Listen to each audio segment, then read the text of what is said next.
What is up, Tampa Bay Buccaneers fans? It's your old friend IndyCar Timm here with the Tampa Bay Buccaneers Daily Blitz. It is schedule release Wednesday. Okay, well, it's Thursday when I'm recording this, but it was schedule release Wednesday.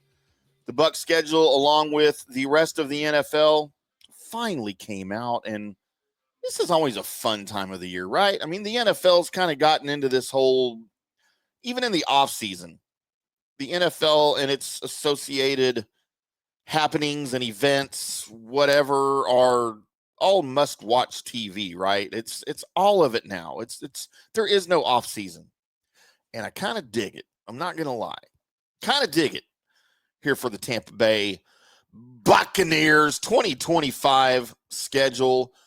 By the way, you can always reach the show 214-937-0569. That is our in-studio text line. It is available 24/7, day or night, not just when the live broadcasts are happening here on FanStream Sports, but if you're listening to one of the recorded podcasts like this one, any one of them, you're welcome to text 214-937-0569.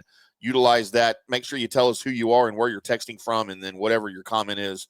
And we would love to make you part of the next show here on FanStream Sports and any one of the great podcasts, the JP Peterson Show, Colby Sapp and IndyCar Timm Show, From the Rough Golf, the Scott Hamilton Show, all of it. A lot of regional stuff going on here with FanStream Sports, but especially here in the Tampa Bay area with JP heading things up for us.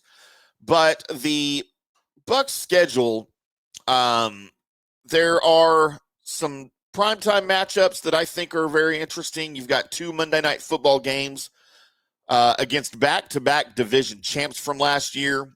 You are at Houston in week 2. By the way, maybe a little bit of extra motivation for one Mike Evans as he returns home to the Houston area. And then the Detroit Lions in week 7, with this now being the 4th time in 3 seasons the Lions and the Bucs will face one another.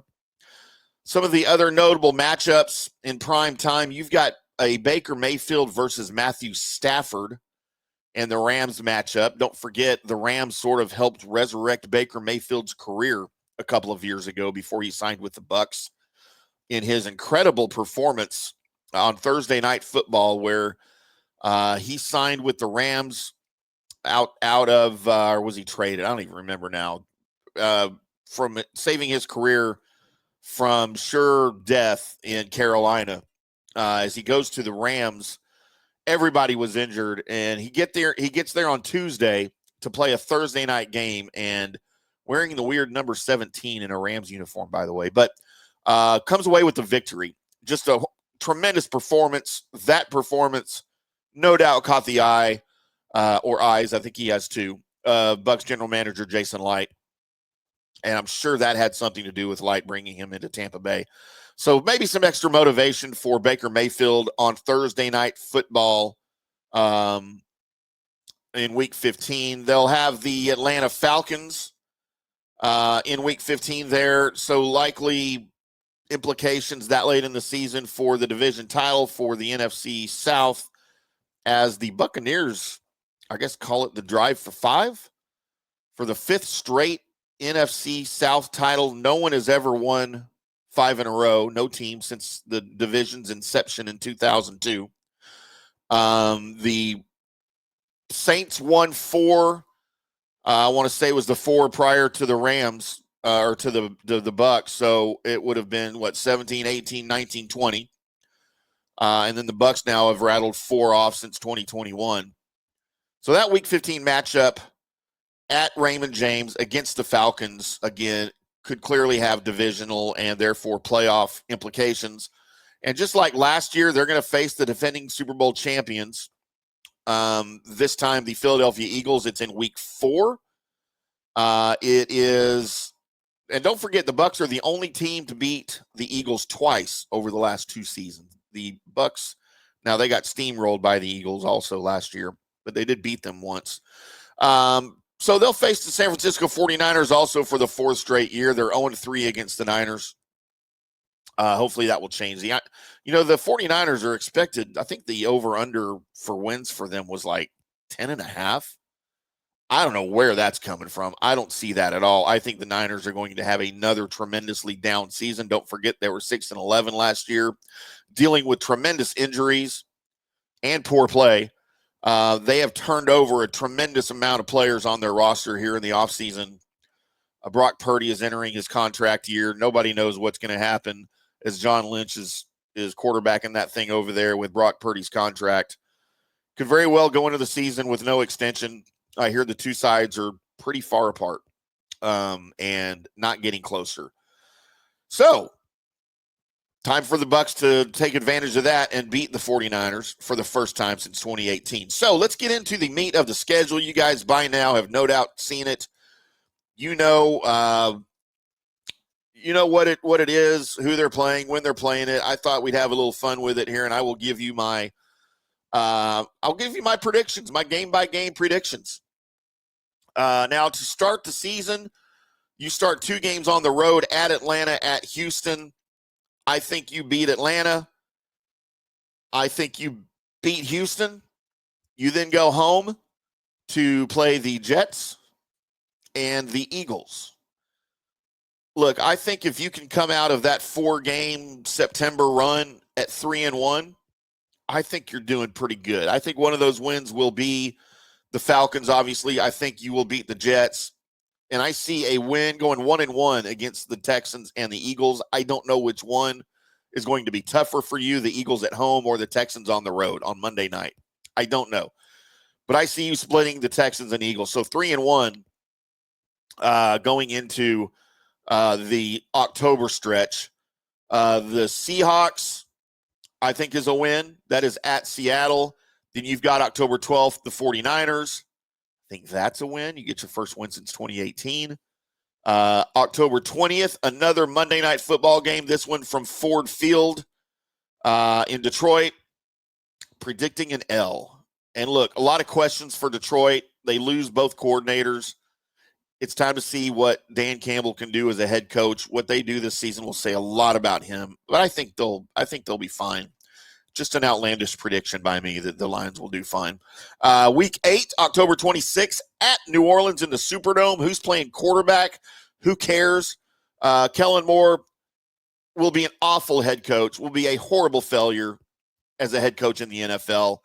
And I've got the Saints winning that game in Week 8. Before you run into the Week 9 bye, which I think is perfect timing for the Bucs to enter a bye.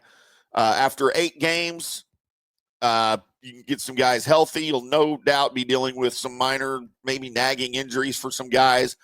And if they're not injured, it's just rest, right? And you certainly need that after the first 2 months of the season. Perfect timing for the bye. You then go into Week 10 against the New England Patriots at home. That's a win. Week 11 at Buffalo. Sorry, I don't see Mayfield magic happening in Buffalo. I think that's a loss. You then head west on November 23rd. Sunday Night Football against the Rams. I don't know what the Rams are going to be this year, but that far away from Tampa, I'm going to mark that down as an L. They may beat the Rams on Sunday Night Football for argument case right now. I'm going with an L for you. Week 13. The Arizona Cardinals at home. They've had trouble with Arizona. I don't think it's happening this time. I've got a win in Week 13 against the Cardinals. I have a win in Week 14 on December 7th against the Saints. This one's at home. I see a sweep for the Saints, obviously. The Falcons at home, December 11th in Week 15. I've got a win. I've got the Saints, or the Bucs, sweeping the Atlanta Falcons this season. That's a Thursday night game on December 11th. Week 16, Carolina Panthers. Dave Canales on the road. I've got a W. I don't know what the Panthers are going to be. Nothing against Dave Canales. Love the dude. Still don't think they have a quarterback. Not sold on Bryce Young quite yet. December 28th, interesting. At home against the Dolphins. I don't know what's going to happen to the Dolphins this year, to be honest with you. Kind of a make or break year, I think, for Mike McDaniel and Tua. Quinn Ewers in the fold now, 7th-round draft pick, quarterback out of Texas and out of Ohio State, and South Lake Carroll Dragons High School in North Texas.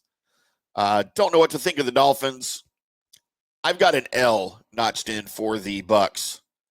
After a run of 4 straight wins, I think the law of averages comes in, and they'll lose either to the Dolphins in week 17 at home or the Panthers in week 18. I just see one of those being a loss. Let's mark it down against the Dolphins, and then they'll beat the Panthers.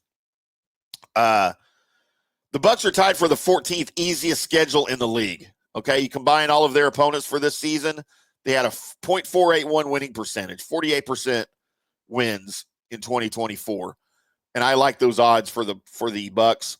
So I've got the Bucs at 12-5. I would love to hear what you have the Bucs at for your prediction. I believe their over/under in most gambling outlets was either 9.5 or 10.5, and I think over the past 4 years they've routinely gone over on whatever those numbers were. So if you're at 9.5 wherever you bet or 10.5 wherever you bet, I take the over. It might not be 12, but I think it'll certainly be 11 at least. Again, the way too early, right after the schedule comes out, prediction by IndyCar Timm for the Tampa Bay Buccaneers, 12-5. Now, look, we're going to go through some more free agency. We got to go through training camp. We've got to get to the preseason. And then we will do all of our picks that really matter and our win-loss prediction for you when we know what the roster looks like, when we've got injury updates on everybody, and we are that much closer to the season. But as it stands now, for my way too early predictions for the Tampa Bay Buccaneers, I've got them at 12-5. Again, I would love to hear from you either in the comment section here of the video or at the FanStream Sports Studio text line 214-937-0569. Again, make sure you tell me who you are and where you're texting from, and we'll make you part of the next Tampa Bay Buccaneers Daily Blitz here on FanStream Sports. Appreciate everybody tuning in. Thanks for being part of the show. Thanks for indulging me. We will do it again here shortly with some preseason talk, with some off-season talk, some rookie draft pick talk, undrafted free agent talk. We got to talk about Shiloh Sanders at some point. We'll get into that for you. I am IndyCar Timm. Until next time, boys and girls, we'll see you.